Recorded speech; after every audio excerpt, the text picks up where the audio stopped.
Hello! Alors, tout ça, c'est quoi? Ce sont les pensées qui passent dans notre tête en permanence. 60 000 par jour, ce qui équivaut à peu près à 41 par minute. Hallucinant.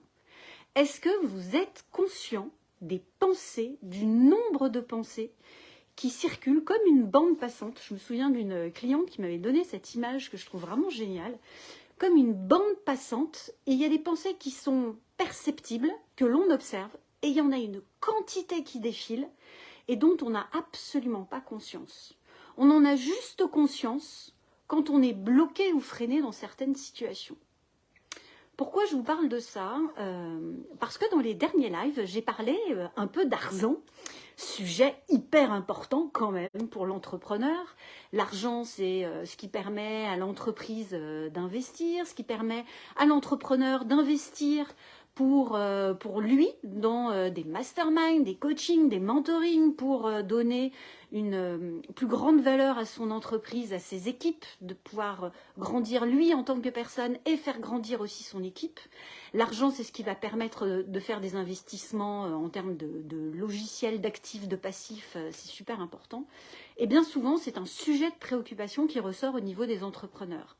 Il y a beaucoup plus de croyances inconscientes que les entrepreneurs ont intégrées autour de l'argent dont ils n'ont absolument pas conscience. Et ça se manifeste comment? Ça se manifeste par exemple parfois il y a des mois, vous pouvez facturer par exemple 40 000 euros de devis, avec la sensation de se dire yes, c'est un super mois, et idéalement ce serait de pouvoir transformer ces devis. Et puis sur 40 000 euros de devis, finalement il y en a peut-être que 3 ou 5 000 qui vont passer.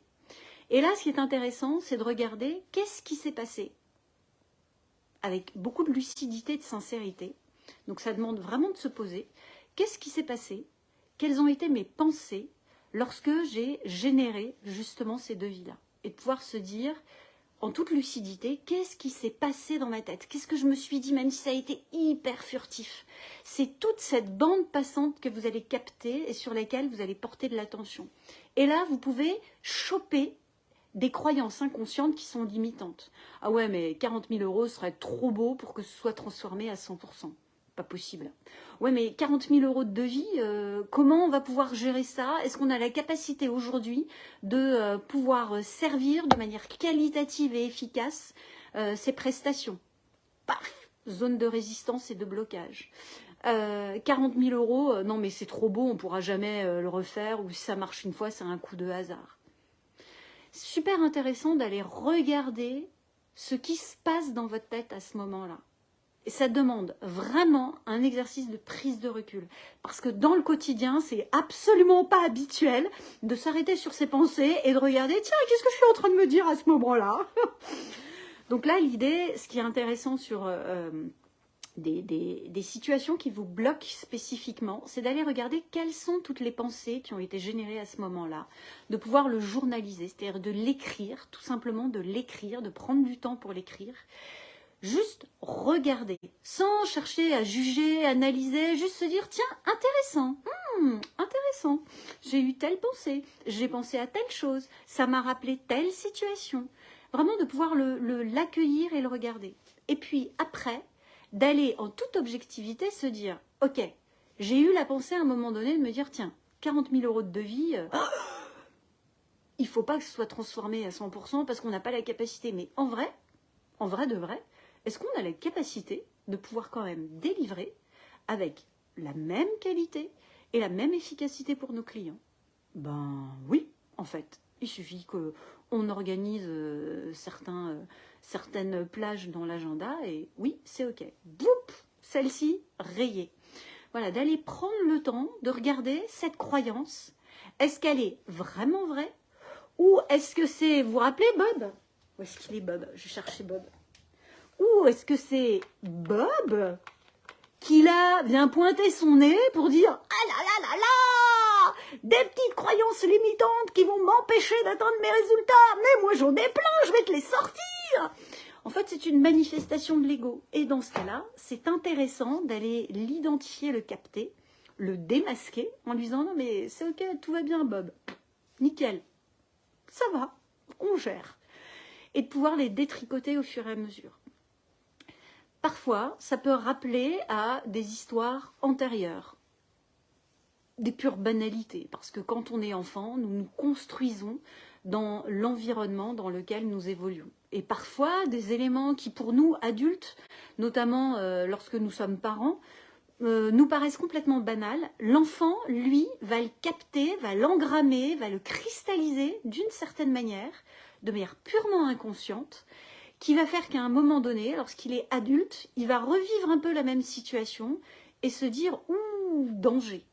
Si, par exemple, dans votre enfance, vous avez vécu ou vous avez été observateur de relations à l'argent sous forme de manipulation, où l'argent c'est sale, l'argent, gagner de l'argent sur le dos des gens, ça veut dire qu'on les manipule ou que c'est pas sain, ça veut dire qu'il y a une purée de croyances limitantes qui restent bien enracinées dans votre inconscient et qui fait que quand, à un moment donné, vous êtes susceptible de générer de l'argent, inconsciemment, elle va se manifester et là, elle va tout mettre en place pour s'assurer que cette croyance, elle a bien une raison d'être.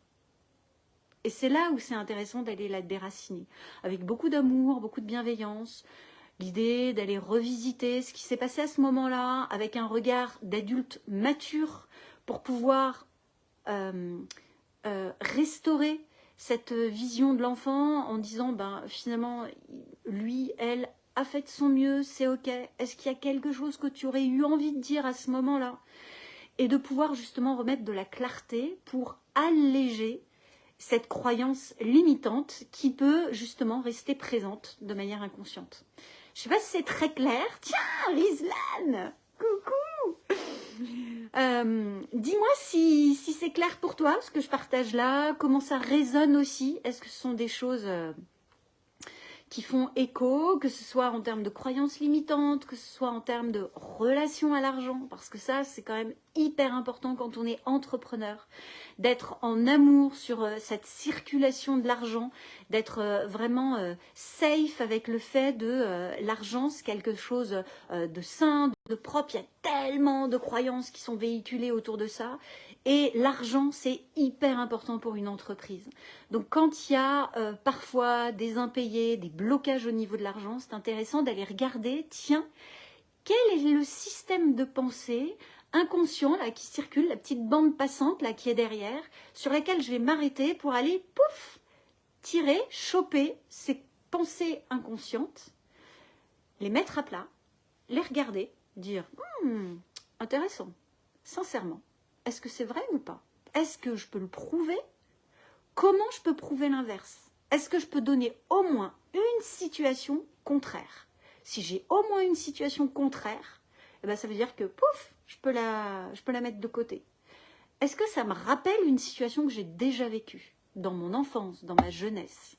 Et de pouvoir la revisiter maintenant avec un regard adulte, un regard objectif, un regard dénué d'émotion, pour juste restaurer une relation saine. Et ensuite, regardez justement l'argent avec ce nouveau regard-là. Dites-moi comment ça vous parle. Je serais vraiment curieuse parce que, sincèrement, c'est des sujets que je retrouve régulièrement chez l'entrepreneur. Et je peux le comprendre très facilement dans les différentes histoires que j'entends chez les entrepreneurs, dans la manière dont nous parlons de l'argent, spécifiquement en France. C'est tout à fait normal, c'est tout à fait classique, banal, d'avoir tout un paquet de croyances limitantes, freinantes vis-à-vis de l'argent. C'est ok, c'est normal. Maintenant, c'est notre responsabilité, notamment en tant qu'entrepreneur, d'aller regarder ça avec beaucoup de bienveillance. L'idée, c'est pas de pointer du doigt, dire ouais, nul, ou voilà, c'est à cause de ça, machin. Non, c'est 100% responsable. C'est ok. C'est quoi ma bande passante? Qu'est-ce que j'ai engrammé depuis ma plus tendre enfance? Mais c'est aussi dans les films que j'ai vus, qu'est-ce que j'ai eu comme message dans les histoires que j'ai entendues? Qu'est-ce que j'ai entendu comme histoire? J'aime bien travailler notamment avec le dirigeant sur, dans ta famille, quelles ont été les expériences entrepreneuriales. Parce que là aussi, il y a un paquet de croyances qui sont transmises, engrammées, bien souvent de manière subliminale. Il n'y a pas de conscience établie dessus, mais c'est l'histoire de l'oncle Marcel qui s'est crevé au travail parce que il a monté une entreprise, mais il n'a pas vu sa femme et ses enfants. Il était tellement épuisé par le travail. L'histoire de tonton Paul qui était tout le temps en train de râler après ses collègues et qui faisait les factures dans la cuisine et qui n'en pouvait plus. Ou l'histoire de Tati Paulette qui a fait faillite parce que c'était une femme et puis bon bah voilà, une femme entrepreneur c'était compliqué, c'était pas possible, c'était pas sa place. Toutes ces histoires, elles sont super intéressantes parce qu'en fait elles ont semé des graines à l'intérieur de notre tête. 41 pensées par minute. Donc toutes ces pensées, on ne les a pas conscientisées systématiquement. Et juste l'idée de se poser sur des sujets spécifiques et de dire tiens, dans cette situation, quand j'ai eu un moment de joie et qu'après il y a eu une tension, qu'est-ce que je me suis dit et comment je vais le détricoter pour aller regarder effectivement quelle est cette bande passante qui vient freiner justement mon développement. Voilà. Est-ce que ça vous parle? Dites-moi.